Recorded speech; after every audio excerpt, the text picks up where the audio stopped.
Hello everyone. So today we are going to start a new chapter from class 10 civics and that is power sharing. Power sharing chapter जो है वो बहुत important है exam point of view से आप लोगों के लिए and for knowledge point of view also. जैसे कि आपने नाइन्थ में पढ़ा था डेमोक्रेसी के बारे में, तो बस उसी का फर्दर एक्सटेंशन डेमोक्रेसी के डिफरेंट फॉर्म्स, कैसे पावर शेयरिंग ज़रूरी है डेमोक्रेसी में, किस तरीके से हमारी गवर्नमेंट पावर शेयरिंग करती है, what is the power sharing arrangement in our country. Similarly दो और कंट्रीज़ है वर्ल्ड की, एक बेल्जियम और श्रीलंका, उनके बारे में पढ़ेंगे. सो बेसिकली ये सब उनको पढ़ना है इस चैप्टर पे. So let's get started. सबसे पहला टॉपिक जो है आप लोगों को वो दिया हुआ है बेल्जियम एंड श्रीलंका. सो ये बेल्जियम और श्रीलंका के बारे में बस कुछ स्टोरी है, छोटी सी स्टोरी होने के बावजूद भी इससे रिलेटेड क्वेश्चन एग्जाम में बहुत ऑफनली पूछे जाते हैं. एफएक्यू टॉपिक है ये एकदम. सो बिल्कुल इसको ध्यान से पढ़िए एंड लेट्स स्टार्ट. सबसे पहले पढ़ते हैं हम लोग बेल्जियम के बारे में. तो बेल्जियम एक बहुत ही छोटी सी कंट्री है यूरोप की कंट्री होने के बावजूद भी ये कंट्री बहुत छोटी है. और तो और इसका जो एरिया है हमारा जो हरियाणा स्टेट है उससे भी छोटा है. इसके बॉर्डर में लगते हैं कुछ 3 से 4 कंट्रीज़, जो कि है France, the Netherlands, Germany and Luxembourg. ये इसके नेबरिंग कंट्रीज़ है. और इसकी जो पॉपुलेशन है वो अराउंड 1 करोड़ से थोड़ी सी ज़्यादा है, जो कि अगेन हम कंपेयर किया जाए तो उसकी आधी पॉपुलेशन की जितनी है.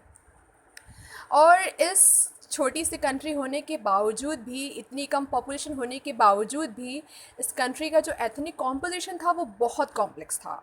बहुत कॉम्प्लेक्स कैसा था देखते हैं वो आके. और ये एक अलग से सेपरेट क्वेश्चन इस टॉपिक से बन सकता है कि बताइए एथनिक कॉम्पोजिशन क्या थी बेल्जियम की, या what was the ethnic composition of Belgium. So you have to write the answer like this कि भाई एथनिक कॉम्पोजिशन जो थी बेल्जियम की वो बहुत कॉम्प्लेक्स थी. वहाँ पे 59% पीपल जो थे वो बोलते थे डच भाषा और रहते थे फ्लेमिश रीजन में. सिमिलरली जो 40% वहाँ के लोग थे वो रहते थे वेलोनिया रीजन में और बात करते थे फ्रेंच भाषा में. And remaining 1% of the people speaks Germany. So जो एथनिक कॉम्पोजिशन है वो फिर से समराइज़ की जाए तो पता चलता है ये कि वहाँ पे जो डच स्पीकिंग पीपल थी उनकी थी मेजॉरिटी, देवर इन 59%. 40% पीपल बोलते थे फ्रेंच भाषा और 1% बोलते थे जर्मनी भाषा. सो इस तरीके से वहाँ पे एथनिक कॉम्पोजिशन थी. जो फ्रेंच पीपल थे वहाँ के, उस कम्युनिटी के, वो बहुत रिच थे और बहुत पावरफुल थे.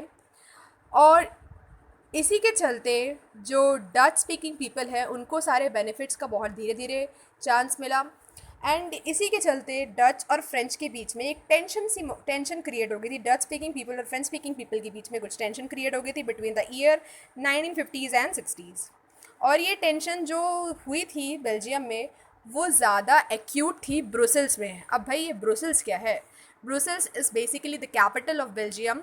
यहाँ पे एक स्पेशल प्रॉब्लम थी. What was the special problem out there is कि भाई वहाँ पे जो डच स्पीकिंग पीपल थे वो माइनॉरिटी में थे और जो फ्रेंच स्पीकिंग पीपल थे वो मेजॉरिटी में थे. सी कि फ्रेंच स्पीकिंग पीपल जो है वो ऑलरेडी बहुत रिच और पावरफुल थे और ब्रुसेल्स में उनकी जो संख्या थी वो भी ज़्यादा थी. So this was the reason कि ब्रुसेल्स में जो टेंशन्स थी वो ज़्यादा एक्यूट थी.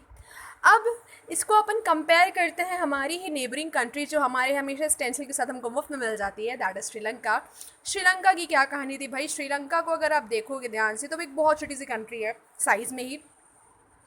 और हमारे जो तमिलनाडु के सदर्न कोस्ट है उसके कुछ किलोमीटर दूर पे वो है सिचुएटेड. उसकी जो पॉपुलेशन है वो मात्र 2 करोड़ की पॉपुलेशन है. बस हमारा एक छोटा सा स्टेट हरियाणा उसकी जितनी उसकी पॉपुलेशन है. और वहाँ पे जो लोग हैं वो अगेन जितने भी साउथ एशियन कंट्रीज़ हैं हमारे वर्ल्ड की, उस सब में डाइवर्सिटी बहुत ज़्यादा दिखती है. Whether it is India, Pakistan या श्रीलंका, डाइवर्सिटी हर कंट्री में है. ऑल्दो इंडिया में बहुत ज़्यादा है, श्रीलंका में भी डाइवर्सिटी तो थी.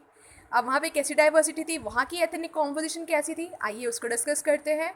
सो जो मेजॉरिटी थी वहाँ पे वो थी सिन्हाला स्पीकर्स की. The language of Sri Lanka was Sinhala. तो Sinhala speakers were in majority, they were in 74%. Similarly Tamil speakers जो थे वो थे 18%. उसके अलावा कुछ और भाषाएं भी थी, हालांकि उसके बारे में इतना जिक्र नहीं किया गया है. So basically you have to remember that majority जो वहाँ पे लैंग्वेज बोली जाती थी वो थी Sinhala. and 74% people used to speak Sinhala language and 18% people speaks Tamil language. Tamil का फर्दर डिवीजन था. डिवीजन किस तरीके से था कि तमिल जो थे वो दो प्रकार के थे वहाँ पे. एक नेटिव तमिल कौन से तमिल थे? वो तमिल्स जो एक्चुअली श्रीलंका से ही बिलोंग करते थे और श्रीलंका में ही उन्होंने अपना घर वर बसाया हुआ था स्टार्टिंग से. लेकिन उसके अलावा एक और इंडियंस थे, वो थे इंडियन तमिल्स. वो तमिल्स थे जिनके फोर फादर्स कभी ना कभी इंडिया से श्रीलंका गए काम की तलाश में और वहीं पे जाके वो लोग बस गए. तो इस तरीके की थी वहाँ की एथनिक कॉम्पोजिशन. और जो सिन्हाला स्पीकर थे वो एक ही रीजन को फॉलो करते थे, वो था बुद्धिस्ट. लेकिन जो तमिल्स थे, तमिल्स के अंदर बहुत सारा क्लासिफिकेशन था. कुछ तमिल्स हिंदू को फॉलो करते थे, हिंदुज़म को फॉलो करते थे, तो कुछ तमिल्स मुस्लिम को. सिमिलरली उनके अलावा जो बची कुची अपनी रेशियो थी वो उस पर 7% पीपल थे Christians who are both Tamils and Sinhala. मतलब वो दोनों रिलीजन को फॉलो करते थे, दोनों लैंग्वेज भी बोलते थे. अब सोचिए, जैसे कि इतनी कॉम्प्लेक्स सिचुएशन होने के बाद अब बेल्जियम में, जैसे कि हमने देखा कि बेल्जियम में डच मेजॉरिटी में थे.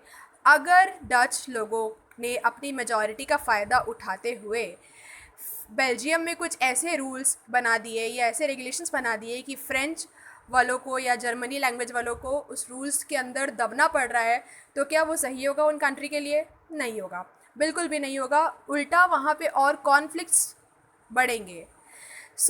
उससे क्या हो सकता था, एक बहुत ही ख़तरनाक पार्टीशन हो सकता था कंट्री का. स्पेसिफिकली ब्रुसेल्स की तो बात करें तो वहाँ तो और बड़ी दिक्कत हो सकती थी. और श्रीलंका में भी यहाँ पे यही दिक्कत थी कि सिन्हाला मेजॉरिटी में थे.